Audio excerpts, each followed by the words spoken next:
ذرا سوچئے، دنیا کے سب سے دشوار گزار ماحول میں ایک ایسی جگہ جسے موت کا سمندر کہا جاتا ہے، وہاں ایک ریلوے لائن بچھائی جا رہی ہو۔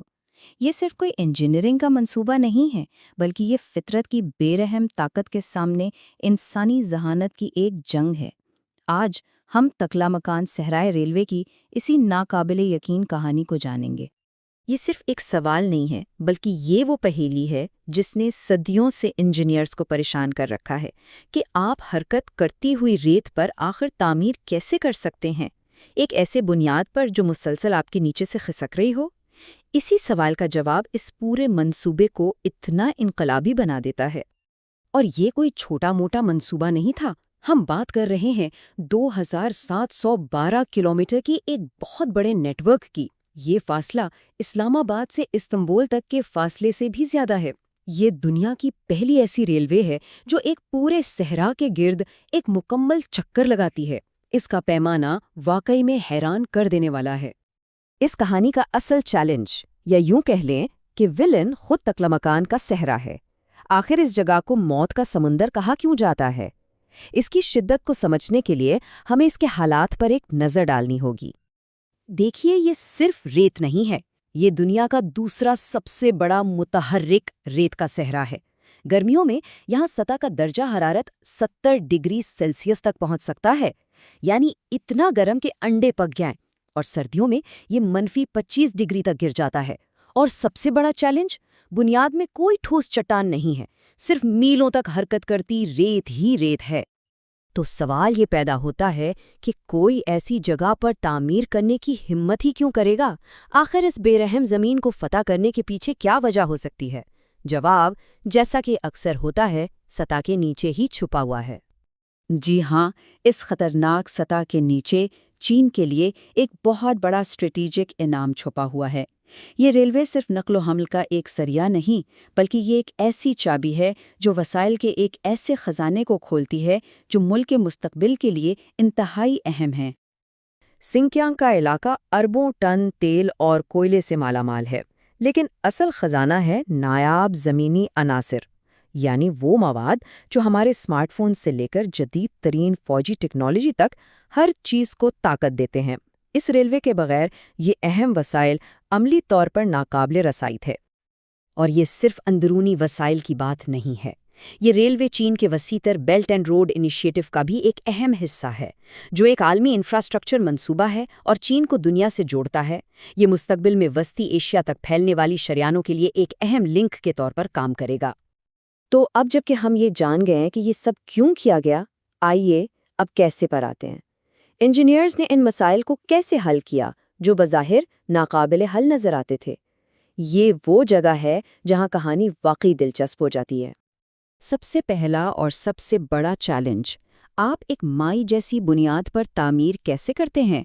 یہ تو ایک سمندر کو اپنی جگہ پر رکھنے کی کوشش کرنے کے مترادف ہے۔ اس سے پہلے کہ کوئی ایک ٹریک بھی بچھایا جا سکے، انہیں خود صحرا کو قابو کرنا تھا۔ حل حیرت انگیز طور پر سادہ مگر شاندار تھا۔ جدید ٹیکنالوجی پر انحصار کرنے کے بجائے انجینئرز نے مقامی کسانوں کے صدیوں پرانے علم کا سہارا لیا۔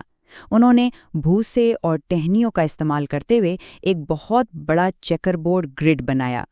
ان گٹھوں کو 45 ڈگری کے زاویے پر بہت احتیاط سے رکھا گیا تھا، جو ہوا کی طاقت کو توڑتا ہے اور ریت کو ان چوکور خانوں میں پھنسا دیتا ہے۔ اور اس کوشش کا پیمانہ بہت بڑا تھا۔ 50 ملین مربع میٹر گھاس کے گرڈ بنائے گئے۔ یہ تقریباً اسلام آباد شہر کے رقبے کے برابر ہے۔ اس کم ٹیکنالوجی والے طریقے نے مؤثر طریقے سے صحرا کو اپنی جگہ پر لاک کر دیا، جس سے بھاری مشینری کے لیے ایک مستحکم بنیاد فراہم ہوئی۔ تو ریت اب مستحکم ہو گئی ہے، مسئلہ حل ہو گیا، ٹھیک ہے؟ جی نہیں، بالکل نہیں۔ اب ایک اور بھی بڑا چیلنج سامنے آتا ہے۔ آپ اس نئی مستحکم ریت پر سینکڑوں ٹن وزنی ٹرینوں کے لیے ایک بنیاد کیسے بناتے ہیں؟ تب انجینئرز کو ایک اہم بات سمجھ میں آئی۔ ریت سے لڑنے کے بجائے کیا ہو اگر وہ اس سے مکمل طور پر بچ کر نکل جائیں؟ اسی سوچ نے ایک شاندار حل کی راہ ہموار کی، ریت کے اوپر سے گزرنا، اور یہیں سے وائرڈکٹس کا تصور سامنے آیا۔ تو وائرڈکٹ کیا ہے؟ یہ بنیادی طور پر ایک بہت لمبا پل ہے ریل کی پٹری کو زمین سے اوپر اٹھانے کا ایک طریقہ جو اسے نیچے کی ہر چیز سے الگ کر دیتا ہے۔ اور یہ کوئی معمولی حل نہیں تھا۔ ہوتان روکیانگ لائن کا 65% حصہ یعنی آدھے سے زیادہ ان بلند وایاڈیکس پر چلتا ہے۔ یہ ریت کو بغیر کسی نقصان کے نیچے سے گزرنے کی اجازت دیتا ہے، جس سے ریلوے لائن ہمیشہ صاف رہتی ہے۔ یہ اس بات کا ایک بہترین ثبوت ہے کہ انسانی ذہانت کا بہترین مظاہرہ فطرت پر قابو پانے میں نہیں بلکہ اس کے ساتھ ہم آہنگی میں کام کرنے میں ہے۔ لیکن یہ صرف طاقت اور ہوشیار تعمیرات کا کمال نہیں تھا۔ اس منصوبے کی کامیابی کے پیچھے ایک پوشیدہ ہیرو تھا: ڈیٹا۔ ہر فیصلہ گہری سائنسی تحقیق پر مبنی تھا۔ انہوں نے اندازہ نہیں لگایا بلکہ ہر چیز کا حساب لگایا۔ یہ نقشہ کرلا روکیانگ لائن کے ساتھ تحقیقی علاقے کو دکھا رہا ہے۔ سائنسدانوں نے ہر میل کا باریک بینی سے مطالعہ کیا، ان علاقوں کی نشاندہی کی جہاں ہوا اور ریت کا خطرہ سب سے زیادہ تھا، تاکہ اپنے دفاع کو بالکل درست جگہ پر بنایا جا سکے۔ یہ بار چارٹ راستے کے مختلف مقامات پر ہوا کی اوسط رفتار کو دکھاتا ہے۔ مثال کے طور پر 0.5 پر ہوا کی رفتار نمایاں طور پر زیادہ ہے۔ اس قسم کے تفصیلی ڈیٹا نے انجینئرز کو یہ فیصلہ کرنے میں مدد دی کہ کہاں اضافی مضبوط دفاع کی ضرورت ہے، اور وسائل کو وہیں مرکوز کیا جہاں ان کی سب سے زیادہ ضرورت تھی۔ یہ ونڈ روز ڈایاگرام ایک اور اہم ڈیٹا کا ٹکڑا ہے۔